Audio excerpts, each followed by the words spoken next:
Welcome everyone. I'm Greg Scott. I'm in the Public Foundation team heading up the Data Alliance. And what I have with me today is on one hand, a couple of good friends, but on the other hand, a couple of global experts when we talk about data, and particularly geospatial data or location data. So we're going to have a bit of a conversation around this new frontier, and it's a particular component of data, and this is about location information. And the easiest way to explain this is that for all of you to move around where you do, predominantly all over the world now, you use location on your devices every second of every day. And these devices are connected all around the world. And in essence, this location is key to development. And when member states adopted the Antigua and Barbuda agenda for SIDS in May 2024, the ABAS, these world leaders highlighted the need for a couple of really important things: strategic partnerships, innovative solutions, and data-driven decision-making to navigate the complex challenges faced by SIDS into the future. So as a practical action, as an outcome of the ABAS, was the establishment of a SIDS Centre of Excellence in Antigua, and I think I did see Ambassador Webson here from Antigua just a few minutes ago. He is here. Welcome, Ambassador. And inclusive of a SIDS Global Data Hub. And what we wanted to do today was to talk a little bit about that, the idea of how the Centre of Excellence is intended to strengthen the capabilities of all SIDS, and data needs to strengthen their capacity to improve their access to knowledge and technology, and to create shared infrastructure and services leveraging innovation, AI and technology. So in our conversation today with Charles and Sanjay, we're just going to explore some of this potential on geospatial data and how it can be a new frontier for harnessing information from global to very local levels, and how that will apply to the SIDS Centre of Excellence and the Global Data Hub itself. So without further ado, welcome to you both.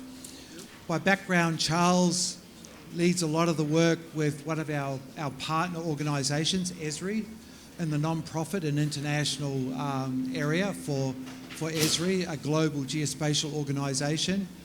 And we're also very lucky to have Sanjay Kumar here, who's the CEO and founder of a company out of India called Geospatial World, and has been doing a lot of work in the last 27 years now, working with the geospatial sector and across multiple sectors and industry, and supporting a lot of work in development. So what I'd like to do, just to start off with, Charles, you've been involved in the work that we've been doing in the SDG Data Alliance now for the last 4 to 5 years. But prior to that, when we were doing other work around development and needs for development, the SIDS Centre of Excellence, the SIDS Global Data Hub, thinking about regional data hubs and national data hubs, how do you see the private sector and industry and the work that we're doing bringing alignment for some of those needs? So how can we downscale this data, and how can we think about bringing this realization to countries themselves? Thanks, Greg. Welcome, everybody. My name is Charles Brigham. As Greg mentioned, I've been working with the Data Alliance for quite some time. I want to also acknowledge Ambassador Webson, who's been a pioneer in a lot of the SIDS work that I've been involved with Greg and the public team and the Data Alliance. I think to put in context for those that may not be familiar with Esri, we're the largest GIS, Geographic Information System provider in the world. If you think about that in terms of geospatial information, as Greg mentioned, all information is being captured at a location all the time. And that information is being captured at a rate and scale that is unbelievable for us to even think about today. And to put that into perspective, we're one of the top 50 cloud providers in the world, and we're not a cloud provider. So if you think of the scale of information that people are collecting around geospatial and location, it's astounding. Now let's bring that into the context of SIDS, and as our chief scientist sometimes refers to them as big ocean nations, Don Wright. Now, we at Esri curate the largest catalog of maps, data, and apps in the world. We know that that data and information is extremely valuable to people.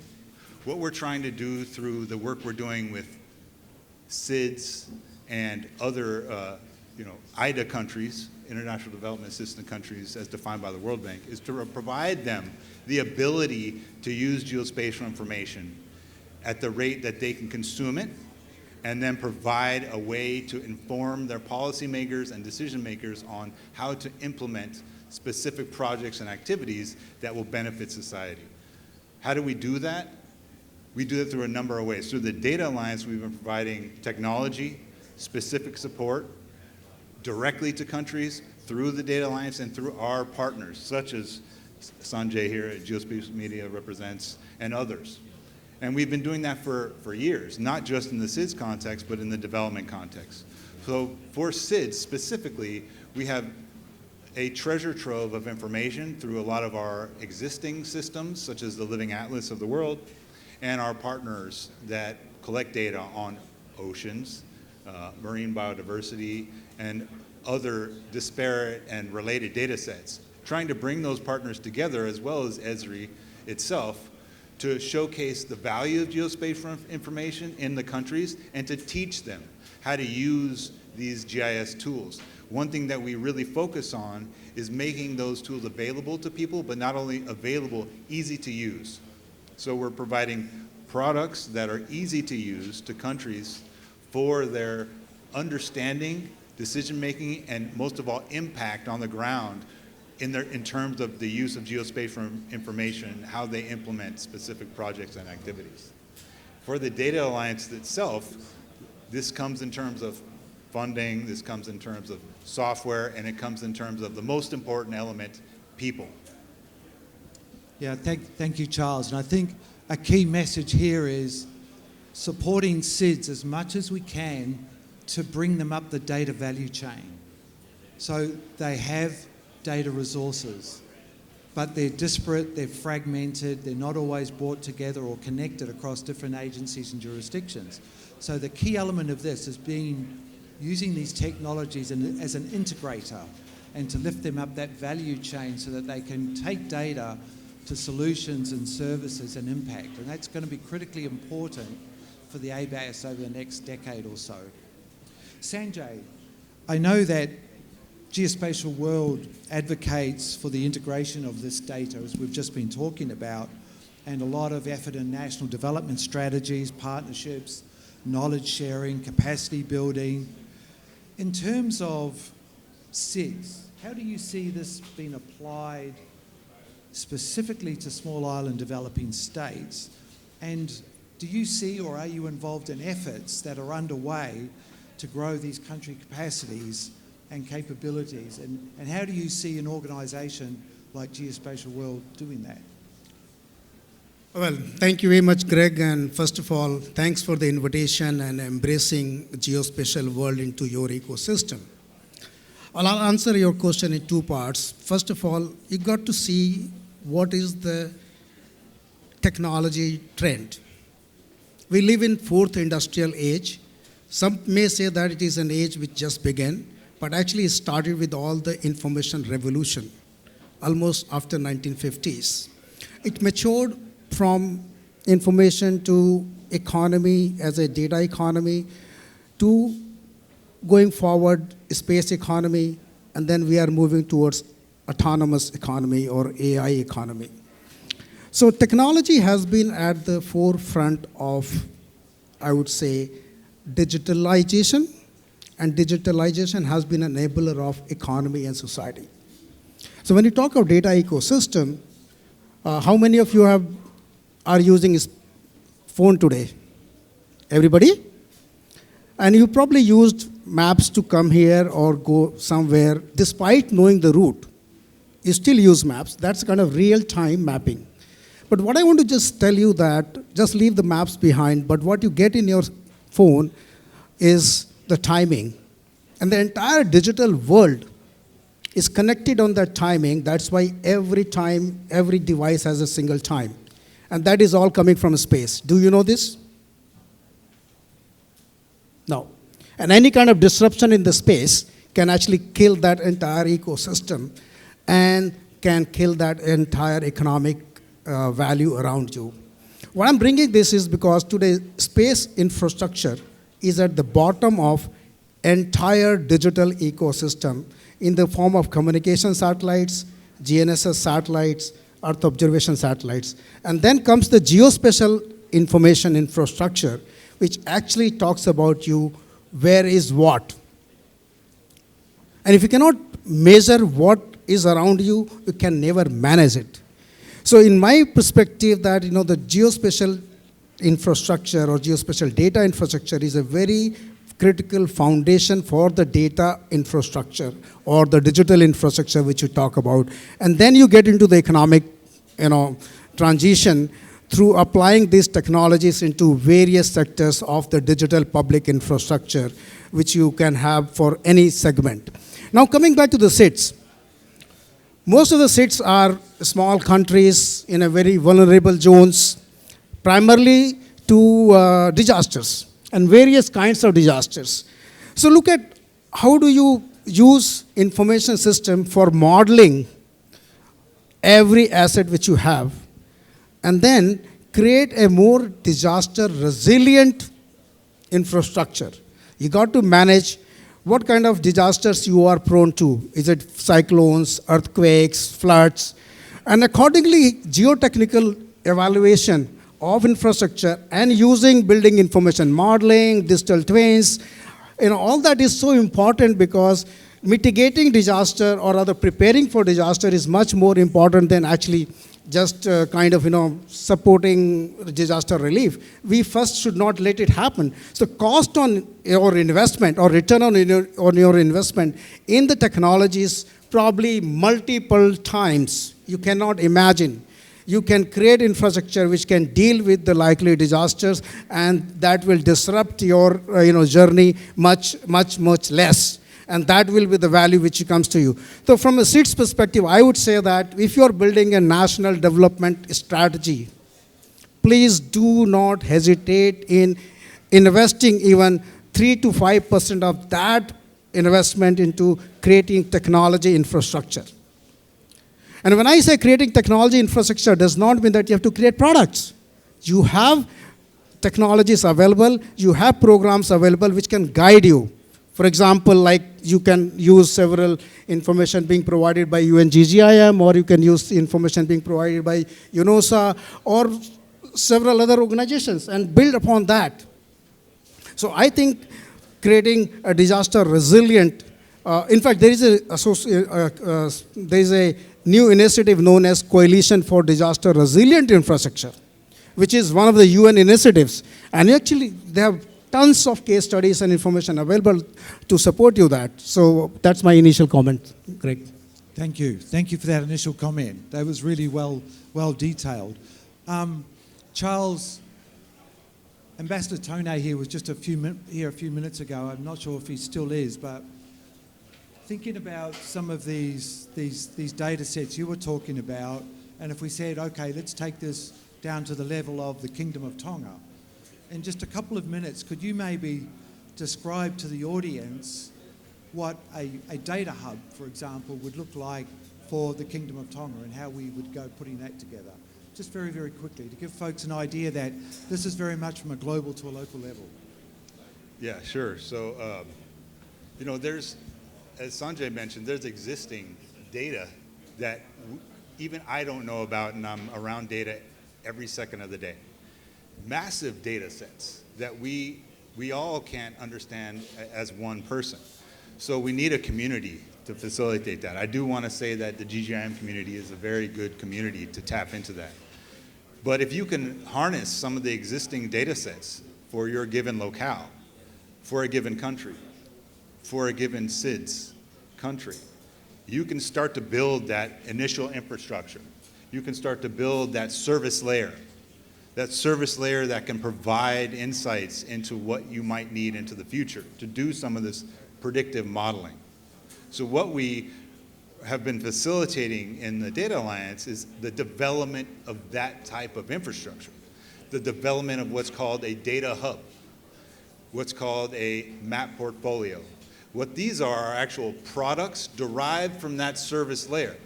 So we know, the days of downloading an Excel spreadsheet and showing them on a map are over.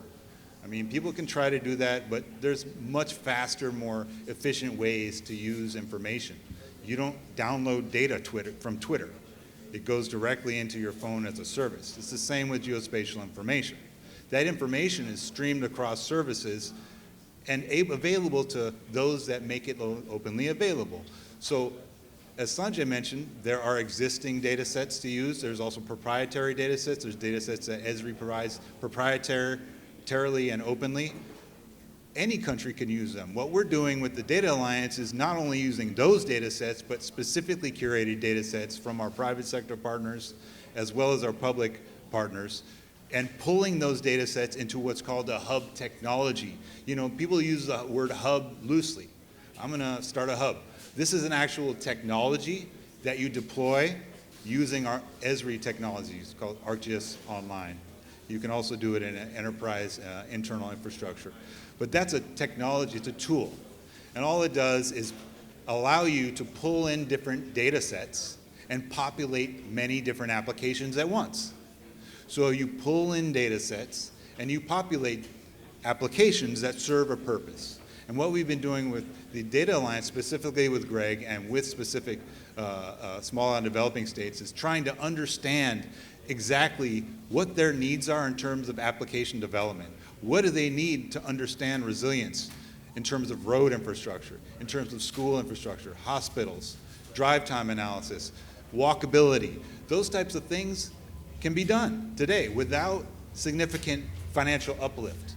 The challenge comes not necessarily in the technology, but in people. As I mentioned, people are the most critical, and we need to find the right people, and as Professor Sachs said earlier in a presentation, educated people that stay in their country, facilitate that GIS service layer to provide all that information to populate these applications. And I think that's what the Data Alliance at the root of it's trying to solve, demonstrating that through the data hubs that Greg and the team has deployed already, and through the applications that Greg and the team has showcased alongside different small and developing states. I would also add some of these are highly sophisticated. Obviously I can talk a long time, and Sanjay and Greg can too, about GeoAI, which is far more advanced than if you think about AI as an LLM. It's far more advanced than that, combined with digital twins. Those are the future. It's a future state. And I would argue that Sanjay may know more, even in more detail, but the private sector is already highly advanced in some of those areas. And I think the Data Alliance has also been learning from that process and going to apply some of those capabilities in the future to some of these SDG data hubs that have been in development.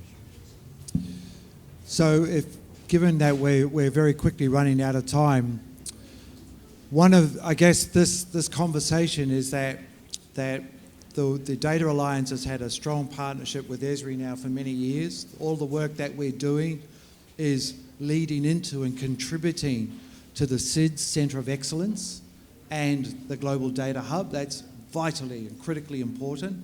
So for us in the next decade, it's really about supporting small island states in their ambitions. We're about to, very, very shortly, in a few seconds, sign an agreement with Geospatial World to also support those ambitions and those initiatives.